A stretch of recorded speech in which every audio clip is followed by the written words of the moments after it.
Buen día, people. Yo soy Dani.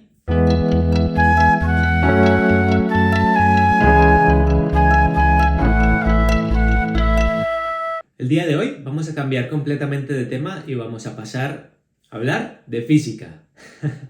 Pero solamente física para dummies, como yo. Y es que el otro día estaba buscando libros en Prime Reading y encontré uno que me llamó la atención, que es justamente este libro. ¿Qué hace un bosón como tú en un Big Bang como este? De Javier Santolaya. Y dije, pues bueno, a mí el tema este de las partículas, el universo, todos esos temas me llaman la atención. Pues nada, me lo voy a descargar. Aprovechando, si alguno de los que está aquí tiene suscripción a Prime, pues en Prime Reading se encuentra este libro para descargar y lo puedes leer sin tener que pagar nada más. Y como siempre hacemos un poquito de introducción de quién es este Javier Santolaya.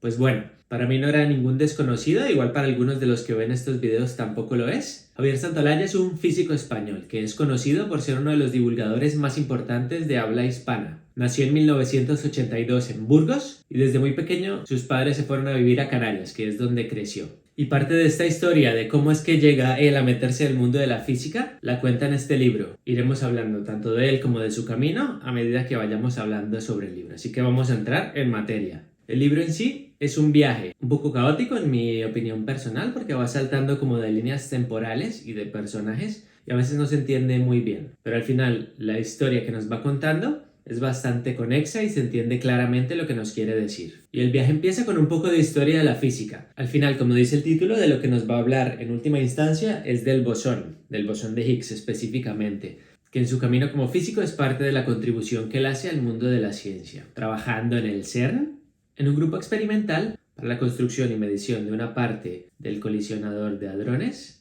que va a medir los muones, una de las tantas partículas que hay. Pero para llegar a hablarnos del bosón de Higgs, construye toda una historia en la que cuenta la historia de la física y nos va comunicando, va haciendo una divulgación de conceptos físicos, de cómo se van desarrollando y de cómo el mundo científico construye un ladrillo sobre otro, sobre otro, sobre otro, ¿no? La gran frase de Newton, que si yo veo tan lejos es porque estoy parado sobre hombros de gigantes, o algo así. Yo creo que hay muchas versiones, pues la mía es esta. Y entonces esa historia, como no, tiene que empezar con los bloques de la física clásica y no podía empezar por otro más que por Newton, que Newton lo consideran muchos como el físico más importante de la historia. Pues este viaje que empieza con Newton nos empieza a hablar de una forma de entender el mundo y de entender el porqué de las cosas, lo va desarrollando e introduciendo conceptos de distintas áreas de la física de una manera divertida, jocosa, con chistes, con bromas, con ejemplos cotidianos del día a día que hacen que personas que no tienen ni idea de física como yo lo podamos entender y que sea algo que sobre el papel es abrumador y parece imposible de entender, pues que esos conceptos queden relativamente claros incluso para alguien que no tiene ni idea de física. Yo creo que esta habilidad de divulgar ciencia es muy difícil y Javier Santolaya lo hace muy bien. Y no lo digo solo por el libro, lo digo también por sus videos en YouTube, que es donde se hizo famoso, en Date un Blog, de los cuales yo también he visto varios. Y creo que es una labor que a mí me encanta, la de divulgar ciencia, la de divulgar conocimientos, la de enseñar y la de que de una manera pragmática y un poco romántica intenta Javier Santolaya hacer con este libro, que es la de inspirar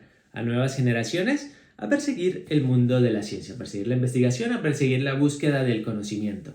Y en ese viaje por la física nos introduce conceptos súper complejos y nos explica, a mi modo de ver muy clara, múltiples temas como la gravedad, como el modelo estándar, como la física de partículas, y a medida que va construyendo bloque sobre bloque, nos habla también de las fuerzas, del electromagnetismo, es decir, va construyendo lo que viene a ser el modelo estándar para dummies, que ya es un logro porque es algo complejísimo. Y en ese tren de conocimiento que nos va dando ya masticado, nos introduce finalmente la física cuántica, que ya es otra cosa de locos, que es para que nos explote la cabeza, pero aún así hace que sea digerible, hace que sea entendible, lo cual a mí me parece admirable. Y al habernos ya hecho nuestro esquema mental del modelo estándar, introduce esa parte final, que es como la cereza del pastel, que es qué es el bosón de Higgs y por qué era tan importante buscarlo. Y es aquí cuando introduce su historia como un joven más, un adolescente más buscando un camino en la vida, que se lee libros de divulgación científica de los clásicos, los de Carl Sagan, los de Neil deGrasse Tyson, los de Michio Kaku, todo este tipo de divulgadores de ciencia, y se enamora de estos conceptos, que es también lo que él intenta hacer en este libro para la comunidad de habla hispana, y de cómo se enamora de estos conceptos y se propone ser él también un científico, de cómo inicia su educación, no en física sino en ingeniería de las comunicaciones, y de cómo durante esa época salía el mundo que se iba a construir en el CERN, en Suiza, el LHC, el Gran Colisionador de Hadrones, para descubrir una partícula y de cómo él hace un clic en su mente y dice, a mí me da igual, yo lo que quiero es trabajar allí, y cómo empieza a estudiar una segunda carrera en paralelo de todas las luchas que tuvo para poder sacarse también la carrera de física, que finalmente lo logra, y de cómo algo que parecía un sueño, algo imposible, que era estar con los científicos más top del mundo, con la élite de la física en Suiza, mediante mucho esfuerzo y picar piedra, que es usualmente como es que el camino científico y de la academia, consigue una beca que le permite cursar un máster y luego realizar un doctorado en física, haciendo experimentos y usando datos que se conseguían en el CERN. Así que finalmente logra su objetivo, lo que era su sueño de toda la vida y para lo que había estado estudiando, que es poder trabajar en el CERN. Otra de las cosas que me gusta es que hace muchísimo hincapié en que la ciencia es algo comunitario, que no son logros de una sola persona, sino que son grandes equipos trabajando todos para llegar a un objetivo.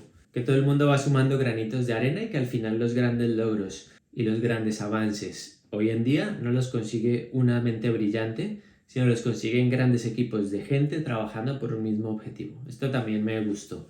Entonces nos cuenta cómo él específicamente trabajaba en uno de los detectores, uno de los varios detectores que hay en el LHC, que es el CMS, que es donde él trabaja en su tesis sobre muones, específicamente procesos electrodébiles en el decaimiento muónico, que no tengo ni idea de qué significa eso, pero el caso es que eso sirve para ayudar a diseñar la máquina que los detecte, que es lo que se quería en el LHC, diseñar máquinas que detectaran todas las partículas para al final, mediante cálculos estadísticos, ver si el bosón de Higgs existía o no.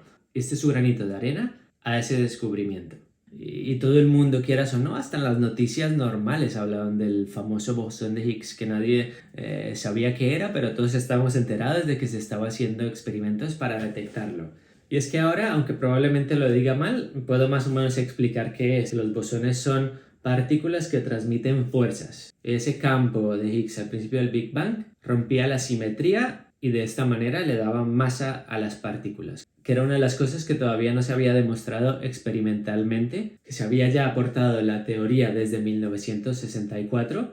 ¿Adivinen por quién? Pues sí, por Higgs, pero también por Englert y por Brut, que también trabajaron en este tema. Entonces estos tres habían ya dado el marco teórico y lo que se había intentado de ahí en adelante era poder demostrarlo. Porque si este campo, esta partícula, este bosón no existía, básicamente todo el modelo estándar se podía venir abajo, porque no había un mecanismo que explicara por qué las partículas tienen una masa. Y volviendo al camino de Santa Olalla, él termina su tesis doctoral y poco después se hace la comunicación en una rueda de prensa en el CERN de que los cálculos efectivamente apoyaban la idea de que había un bosón que hasta entonces no se había podido ver, que correspondía con el bosón de Higgs. Esto lleva a la publicación de un artículo en el que se ve culminado todos esos sueños de joven de Javier Santaolalla como parte de uno de los autores en la parte del grupo de investigadores españoles, y nos habla también de ese momento emocionante cuando están Higgs y Englert en esta rueda de prensa visiblemente emocionados porque después de todos esos años finalmente se había podido demostrar. Al año siguiente, en el 2013, el premio Nobel de Física pues fue para ellos dos. Desafortunadamente, Brut se murió como en el 2010 o por ahí. Se murió poco antes de que lo descubrieran, por lo cual no llegó a verlo realizado, pero los otros dos sí. Y más o menos ese es el libro. Es un poco caótico todo lo que he explicado porque el libro es caótico, pero sí que tengo que decir que me ha gustado bastante. A pesar del caos, me ha gustado mucho. Deja los conceptos súper claros. El target, el público al que está dirigido este libro, claramente son jóvenes, yo diría entre 15 y 20 años. Y hay muchas referencias actuales. Pero aunque esté dirigido a un público más joven, a mí personalmente me gustó muchísimo. Aprendí un montón. La verdad es que me ha encantado lo fácil que lo hace ver, entender de cosas supremamente complejas, de física muy avanzada, cómo lo mastica y cómo hace que con ejemplos obvios, cotidianos, hasta tontos a veces, esos ejemplos hacen que sean entendibles. Por lo menos el concepto general queda claro. Obviamente a nivel matemático ni me hables, pero la idea global, el concepto sí que queda muy claro, y esto me ha gustado mucho porque son cosas muy difíciles de entender y yo creo que solo por eso vale la pena. Ya pasa más, también vale la pena, creo, porque muestra de una manera a veces un poco romántica, pero de primera mano lo que es el mundo de la ciencia en la vida real. Que no es el clásico científico en un laboratorio con una mente brillante y un día tiene el descubrimiento de la historia, sino que son años, décadas de trabajo, de picar piedra, de no una sola persona, sino de muchísima gente involucrada, lo que poco a poco va logrando que el mundo avance en el aspecto científico. Yo creo que esa es la realidad que la mayoría del mundo realmente no ve de cómo funciona todo esto de la ciencia y la academia. Y el tercer mensaje que yo creo que deja este libro, por lo menos en mi opinión, es que el universo es tan infinitamente complejo que aún nos faltan tantísimas cosas por entender, pero que aún así es para que nos explote la cabeza pensar que algo tan diminuto, tan insignificante como un humano pueda en su mente llegar a generar conceptos que lo expliquen todo. Esto es una locura, que una persona, un humano, pueda generar ecuaciones que puedan explicar cosas en todo el universo. Es absurdamente loco. De hecho, hay un autor, John Lennox, que es un matemático que usa este argumento de el hecho de que el universo sea inteligible para un humano, va a favor de la existencia de un Dios que lo haga inteligible para nosotros. Que igual lo hablamos otro día. Aquí lo tengo en Books, ya lo hablaremos. Pero bueno, volviendo al tema y para concluir, si alguien tiene suscripción a Amazon Prime, les recomiendo que se baje este libro. Está allí en Prime Reading gratis, obviamente. Y si le interesan estos temas, yo creo que lo puede divertir, puede aprender y puede pasarlo bien con las cosas que cuenta. Creo que vale la pena, creo que es un buen libro que hace una historia de la ciencia, una historia de la física y acerca conceptos muy complejos al público general. Y esto en sí ya es un don. Además de esto, es un libro que puede inspirar y traer motivación si lo que estás buscando es perseguir este camino para los jóvenes adolescentes que están buscando una carrera.